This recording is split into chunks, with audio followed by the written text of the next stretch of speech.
All right, so today we're going to look at an idea called Motivic Development. Motivic Development is the idea of taking basically a lick or a phrase and making that the integral theme of your solo or improvisation.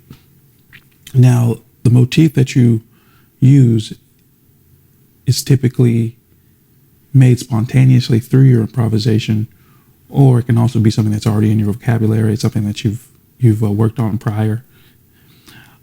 But it's usually something that you find while you're improvising, and you take the liberty of developing that motif throughout your improvisation, which gives it a kind of thematic presence and kind of gives your improvisation structure, which is an important thing. That's why we're going to look at this today. So what we're going to do is listen to a little bit of an improvisation that I was doing over Autumn Leaves by Scott Hamilton, and pick out this motif that I started developing and kind of just analyze it a little bit and see how it kind of really gave the solo some structure there. So this was recorded on my phone, so it's not the best audio quality, but I've got it's from my phone. I've got it on the computer now, so it's the fidelity is a little bit better. So what you're going to hear really is just me improvising over the track of Scott Hamilton and his band playing, and I'm improvising particularly right over the guitar player's solo. So yeah, let's take a listen to that.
All right, so I'll play the motif here on the piano.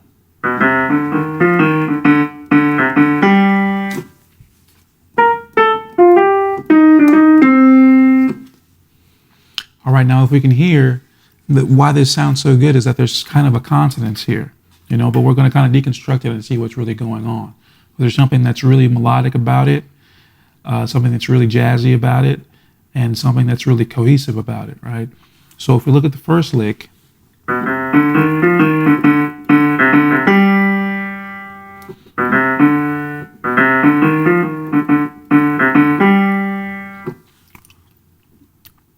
we see something that we saw in the past videos with particularly that lick number 13 from the Aebersold book, with the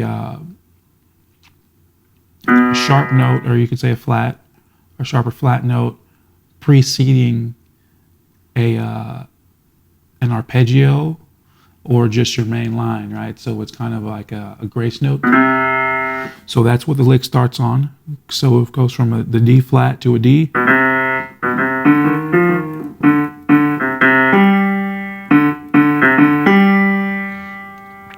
And then that ending is particularly important too. So the last couple notes.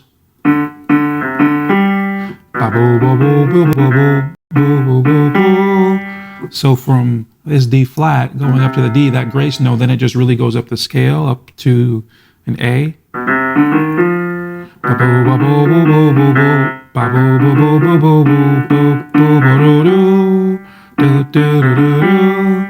And that's kind of like the ending phrase there. So if we look at this phrase, it's kind of comprised of a D sus chord, right? For our purposes, since we're playing in C, I have my piano transposed so that it's playing relative to the saxophone. So the saxophone finger would be in C in this case, and I have my piano transposed so the fingering would be the same, right? So if we take a look at that phrase,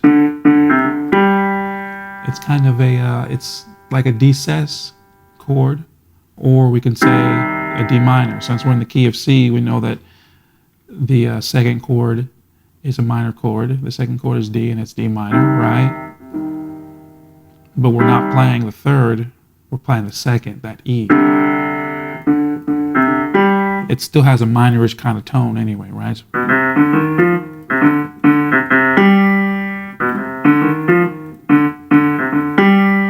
Right? Now, but obviously that doesn't just settle the lick, right? There's something else that happens when I go up here and there's this real consonance here.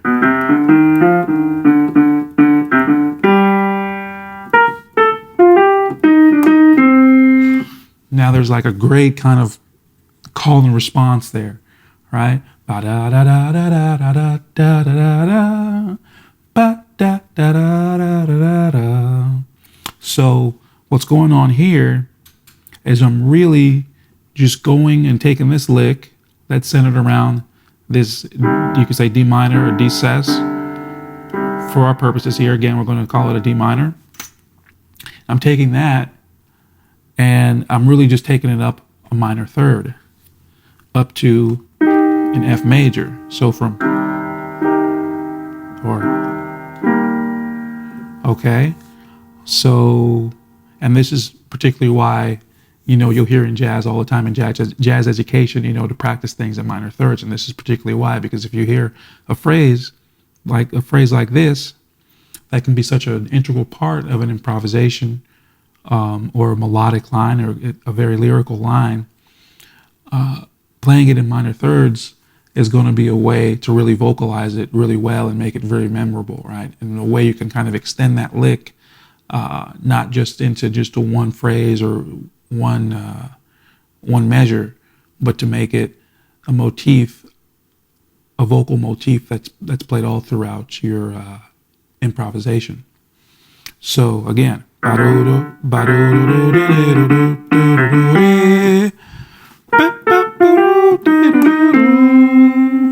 so there was the call and then the response.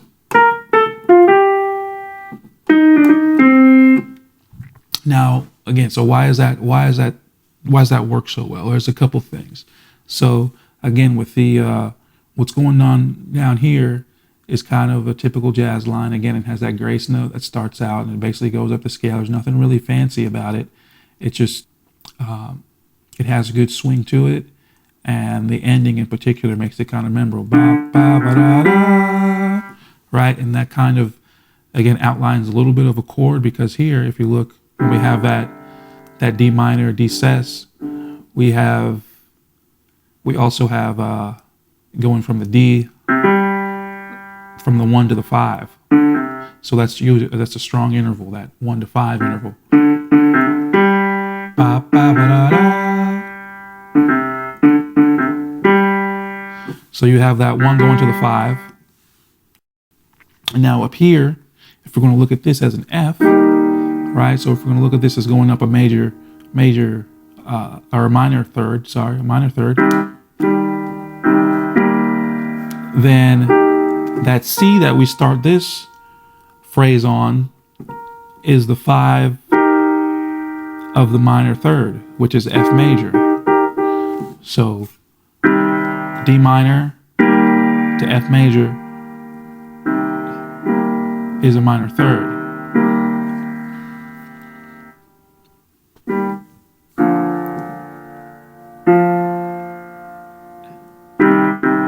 D minor, F major, minor third.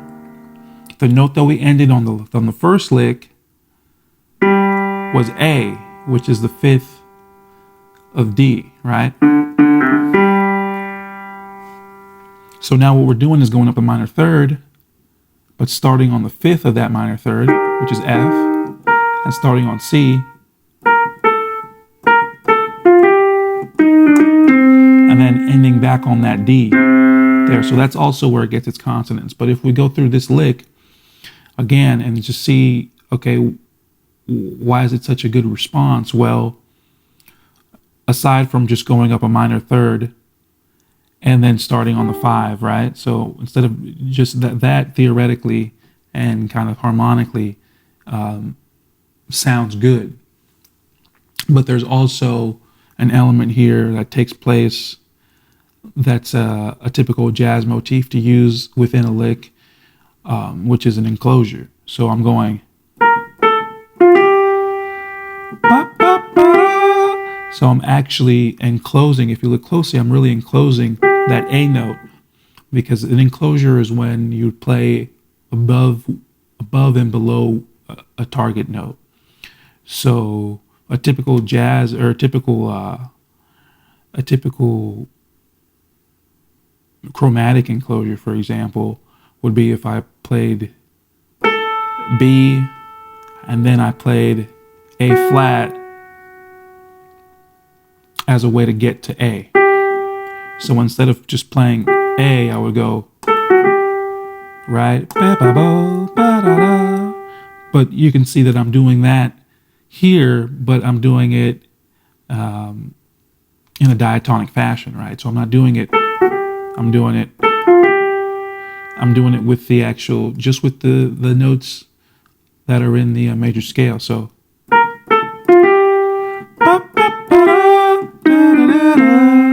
then I go down here and really just respond to the last bit of that phrase. So in the beginning, in the first phrase, it goes, and I'm going,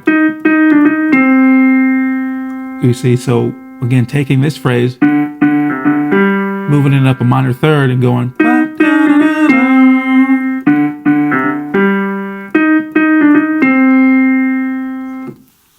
so again, this minor third principle, I'll show you how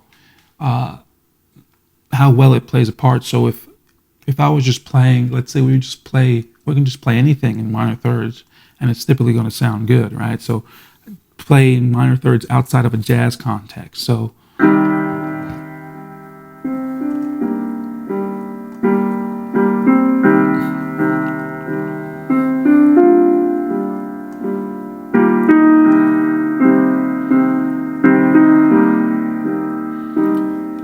D minor,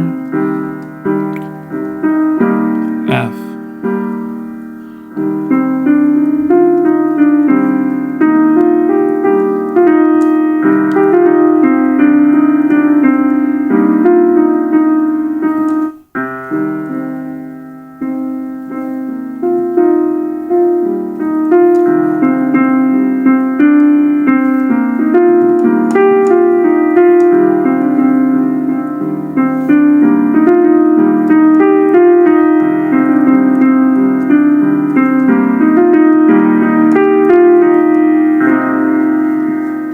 right? So that's the same concept I'm using here, but I'm using it kind of in a jazzy way, which obviously, like I've said before, is kind of like more bouncy and more call and response kind of thing, and the phrasing is different, but the idea is the same. That kind of harmonic idea there is exactly the same.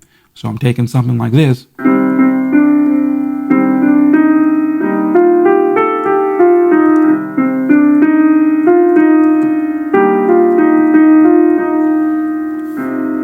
and I'm just playing.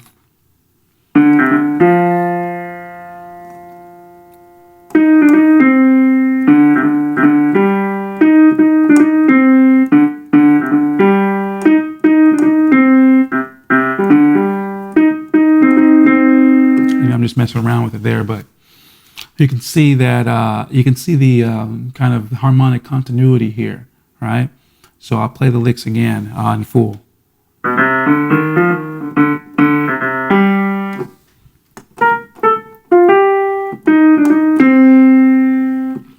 Now later on in that solo, I also start, and this is where the motivic part comes in, because if you notice later on, I bring up the same kind of idea going back up into the major third on the C, and start playing off this line up here. So start playing off this.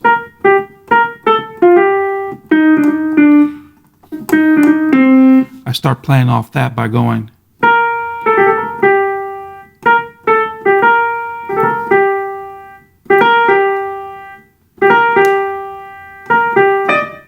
So what's happening there is I'm taking that similar motif, but I'm making kind of another idea about it, and I'm playing with the time of it, and also subtracting notes, right? So I'm taking that kind of harmonic idea of going back up to this minor third, and making kind of a new line out of it.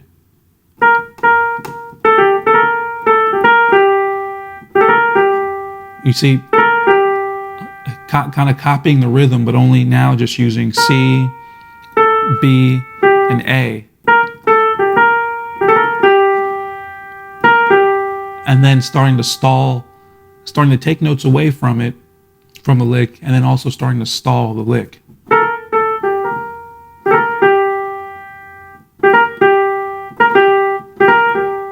Right? I mean, there's so many things you can do with it, but this is kind of gets to the idea again of, you know, taking a motif or taking an idea and expanding it, taking all that you can out of that, instead of just playing, you know, long lines that don't have anything to do with each other. All right, it's taking a motif. So I heard this, and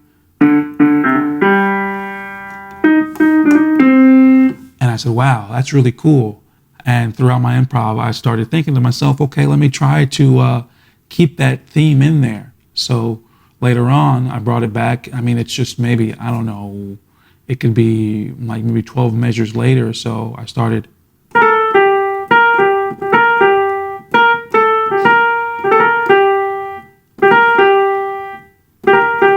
You know, started taking notes off of that lick, and then also playing again behind the beat, like we've talked about before, starting to take it behind the beat more and shifting the time of it.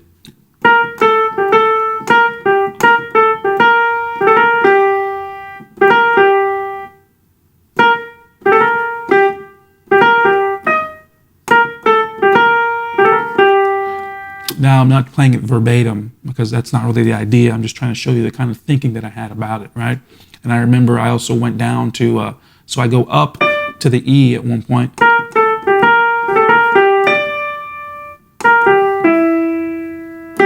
And I end it going down to this F sharp.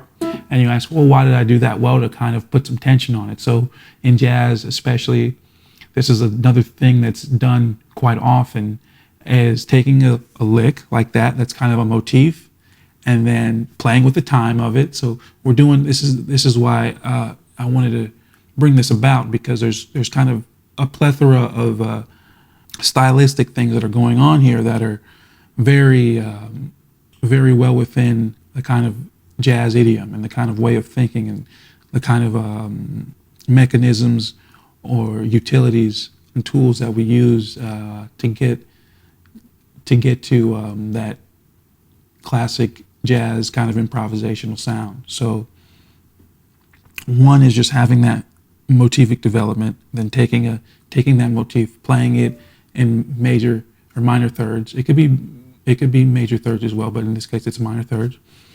And then playing with the time of it. So taking that, playing with the time of it, also taking notes off of it, right? So we're doing all that's going on here, and that's why this line sounds so memorable, and that's why it sounds so musical in this setting, right? So it's taking that motif, playing it a minor third up, now taking notes off of it, playing with the time,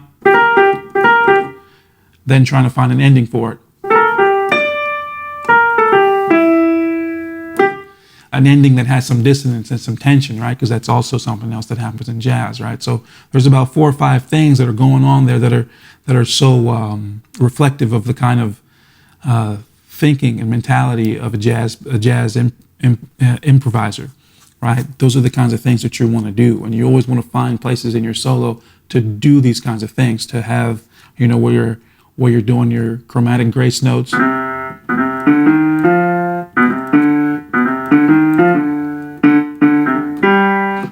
and you're making those kind of bouncy lines that can speak to each other.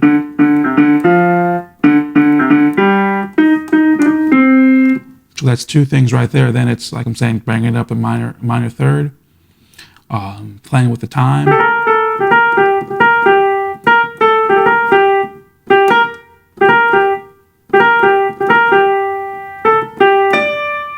and then trying to find a way to add some tension on the lick, modify the lick with some tension. Right, so that gives you like the basic idea and kind of ingredients and formula for how jazz lines are constructed. So I hope that helps. Have a good one.